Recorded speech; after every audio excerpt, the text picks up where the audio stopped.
I did anyway. There was a phase when I was a young teenager when I was in my rebellious phase. And I remember Uncle Mike wrote me a letter because my dad had talked to him, and he was kind of telling me off, and I remember that it kind of changed things. I was angry and resentful of my dad, and there were times where I hated him.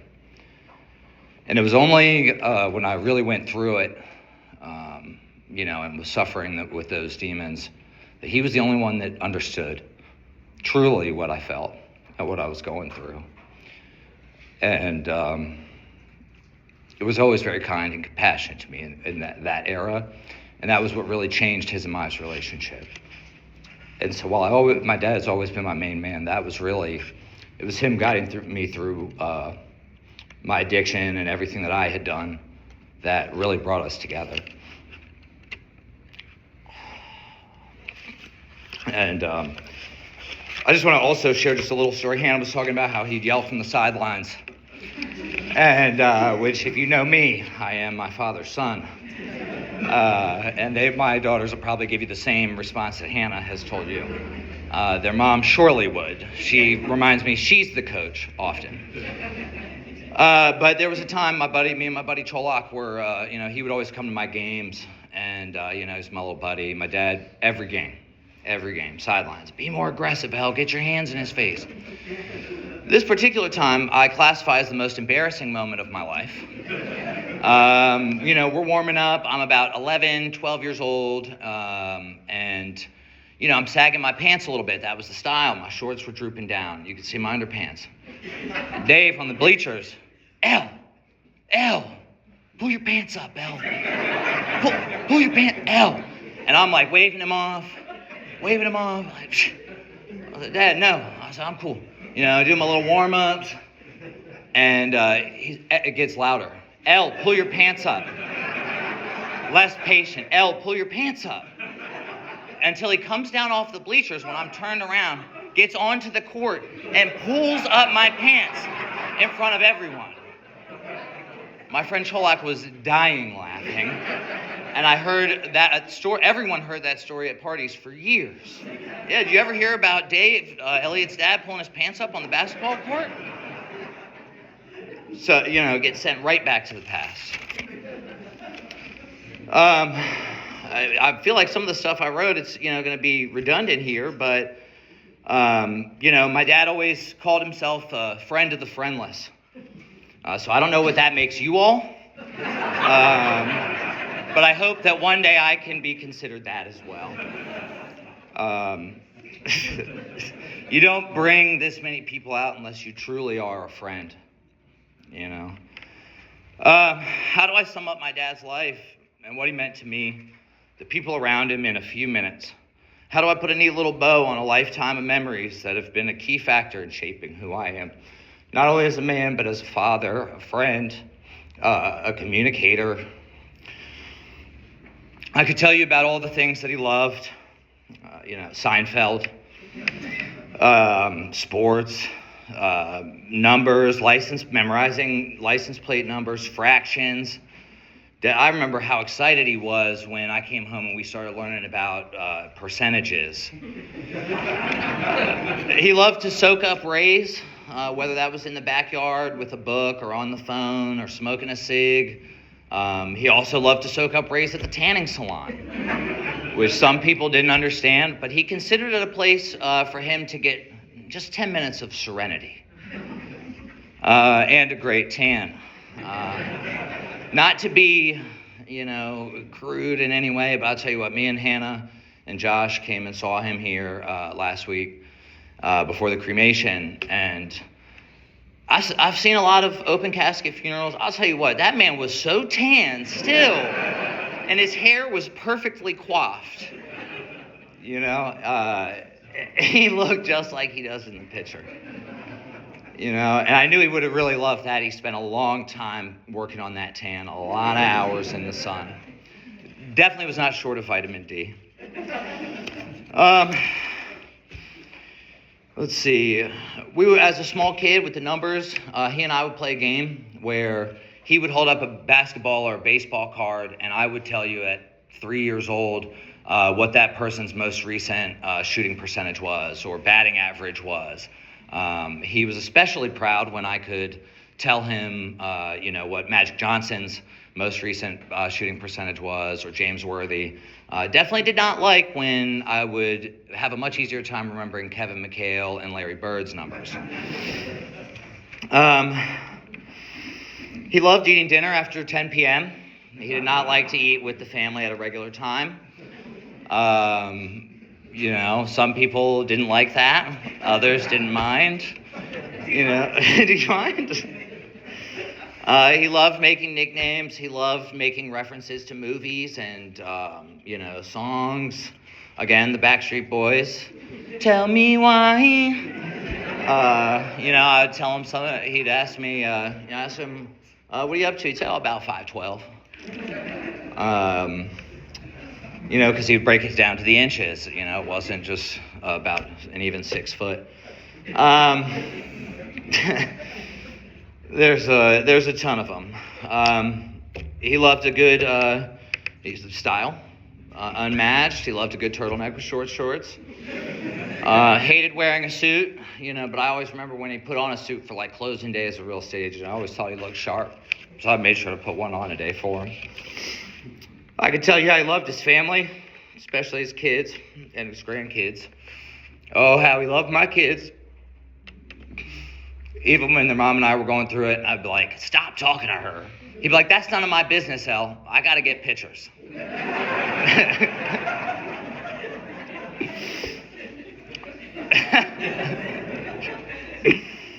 And it was actually good because then sometimes I would end up with pictures that I didn't get because she's not sending them to me. I could tell you how much he enjoyed reading them stories. Playing catch, letting Sully know he needs to throw a tight spiral. That's the way to get not end over end. Taking out his dentures and showing them to him. My son loved him. I got his dentures for Sully. We're going to do something nice with him. He loved his daughter. Hannah Banana. Bearsy Wearsy. As it's already been said, one of his proudest moments is walking her down the aisle. And I have a picture of me and him in those blue suits, looking sharp, and he really was just so happy, and he was so proud to bring Josh into the family. He loved Josh like another son, and he knew Josh loved old Bearsy Wearsy. And I thought to myself, I'm like, crap, now I'm going to have to take his place and enter these texts. And I'm like, so Hannah, what's up with the text? How many is he sending you? It's like, good morning, Bear. Good night, Bear. Did you make it to work, Bear? The bridge update, Bear. It's sunsets at 6:32 p.m. tonight. Tomorrow will be 1 minute sooner. Full moon tonight, Bear. Did you make it home, Bear? Or who are you hanging out with? Always wanted to know about my friends. Loved meeting all my friends, and throughout my life, many of my friends also had nicknames. And, Cholak's dad, he'd even nickname their parents. Cholak's dad was Big Phil the Thrill Cholak. He didn't care. He loved it.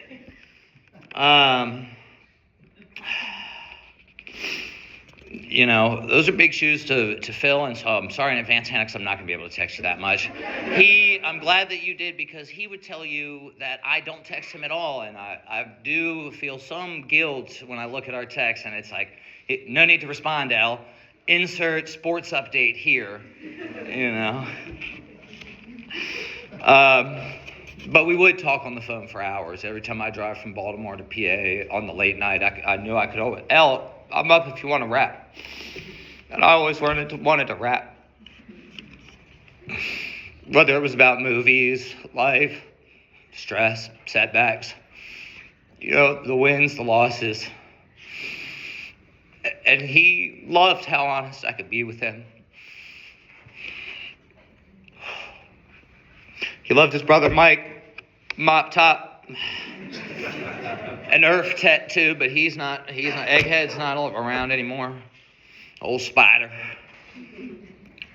He followed Mike through the scouts. Mike became an Eagle Scout. My dad, as you could tell from the 5 Mile Hike story, did not. Little League, followed him to college at VCU, where Mike still is a teacher. Film is important in my family, so my fondest memories are things like, we'd go into the video store with my dad. He'd always let me pick out a video. A lot of the times it was stuff that was absolutely not appropriate. I remember specifically getting the 2 VHS copy of Scarface when I was at 11. That was one of the ones we would watch after Mom went to bed.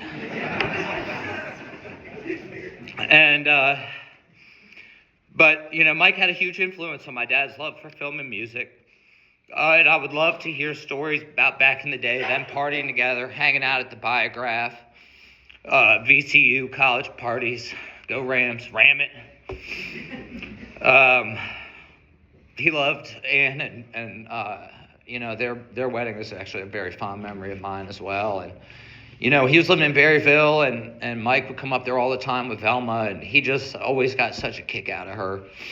And he loved to be able to see her and talk about her before I had kids, My dad always let me know when Mike called, because he would always tell me that he didn't want to hear about, I'd talk to Mikey, and, he was telling me all about frickin' Andrew Luck's touchdown percentage stats. My God. And I had to remind him, well, I'm sure that you told him about how many rushing yards Ray Rice got at the Ravens game this last week. But they both love to share statistics and numbers and math. It's a very unique friendship and relationship. For all the things he loved, he never hated anyone or anything. Although there were things that he strongly disliked, as he would say. One of the things that he strongly disliked was complaining. Not that he wouldn't complain, he just didn't like doing it. And he'd always make sure, I don't like to complain, but insert 20 minutes worth of complaints here. See a lot of his friends. He would talk about you guys my whole life. Some of you I've known all the stories, all the dirt y'all used to do. And it's so good to see you and hear everybody laughing and sharing in that. I hear tennis was a great passion of his for a long time, and some of, as he says, the happiest days of his life when he was playing tennis at the pool as the mayor of Bowie. Or at least BBT anyway. But for me, him and I would spend hours. I was in that phase more concerned with cheese fries, so running back and forth on the court was not my thing, but we would play table tennis. And I remember when we were playing ping pong, I'll never forget the first time that I beat my dad, because he would rub it in when he beat me. And one year he got me this oversized ping pong paddle. It was called the King Pong, and I didn't like it. So it was one of those ones that he just really got it for him. And so we'd be playing with it, and he'd be, making jokes about the King Pong. And I just said, and I remember I just told him, the King Pong can't save you today, Dad. He loved his family, even, my mom's side of the family. If you get him to go to the party, he'd be the life of it. He always respected the opinion of his mother-in-law, my grandma. She once told him after we watched The Sixth Sense, which, mind you, my dad was the first one to get the twist before anybody else did. And but she told him that he looked like Bruce Willis, and I swear for 20 plus years he only watched a Bruce Willis movie just so he could tell me he watched a movie with his twin in it. He was a great listener. Like I said, we could talk for hours. And it would always be, all right, I'm going to let you go, El. Oh, wait, one more thing. And I would always call him, and he'd be like, it would always be right before he's eating dinner, around 10 p.m. And he would always let me know, El, I'm just putting food in my mouth. And I'd be like, all right, well, you can call me back. No, let me talk to you now while I got you. And he always would put you first. He wanted to know about you and what was going on with you and the people around you and make sure they were okay. And that's rare. He was a great multitasker, Hannah said he could watch a baseball game, do a crossword puzzle, smoke a cigarette, help with homework, and hum a song all at the same time. My relationship with him was flexible and adaptable, allowing us to easily adjust to each other's changing needs and plans, making compromise and shared experience seamless. At the core of our bond was a shared thirst for knowledge, adventure, and new experience. Our relationship strengthened by intellectual curiosity. My need for mental stimulation and a constant flow of ideas paired perfectly with my dad's quest for truth, knowledge, and understanding, like fried bologna and Vita cheese, a favorite sandwich of his. I've always found it cool we shared half birthdays, every year guaranteed. Elle, aren't you going to wish me a happy half birthday? What'd you get me for my half birthday, Elle? And my birthday gifts from him were usually always practical gifts, as he called them. Well, I did look forward to Uncle Mike's gifts. It was always going to be cool CDs and books. My dad gave me things like a new toiletry bag, which, granted, I still have that toiletry bag and still use it on trips, so I guess it was a good one. But one year he gave me a book called Why a Son Needs a Father. As you could guess, it has everything in there that you would imagine it does. All that corny crap that's important for dads to do. How to tie a tie, How to ride a bike. The son needs a father to take him to his first baseball game, but I would add that you take him to Philly. Don't skip the cheesesteak and skip school to do it. But I've decided to add a few of my own based on my experience with my dad as to why a son needs a father. A son needs a father to buy him into the 4th of July Jones family poker game. Because he's only 10 and doesn't have his own money. A son needs a father to teach him how to bet on the ponies at 5 years old. A son needs a father to show him it's better to throw away the wrapping paper as you go on Christmas morning rather than wait until all of it at the end. A son needs a father to tell him he's a bad liar and that he's better off just telling the truth in every situation. A son needs a father to teach him not to care about what anyone else thinks. You think I got that one? You don't have to jump off on the bandwagon. Another one. And to do one good deed every day. And if someone finds out that one doesn't count, you need to do another. I think it's important to end with a quote because there's always somebody that said it better than I could. Today I'm going to use one of my favorite authors, Hunter S. Thompson.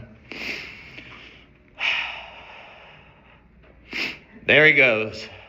One of God's own prototypes. Some kind of high-powered mutant, never even considered for mass production. Too weird to live and too rare to die. I love my dad, and I love that you guys loved him. And thank you for coming out.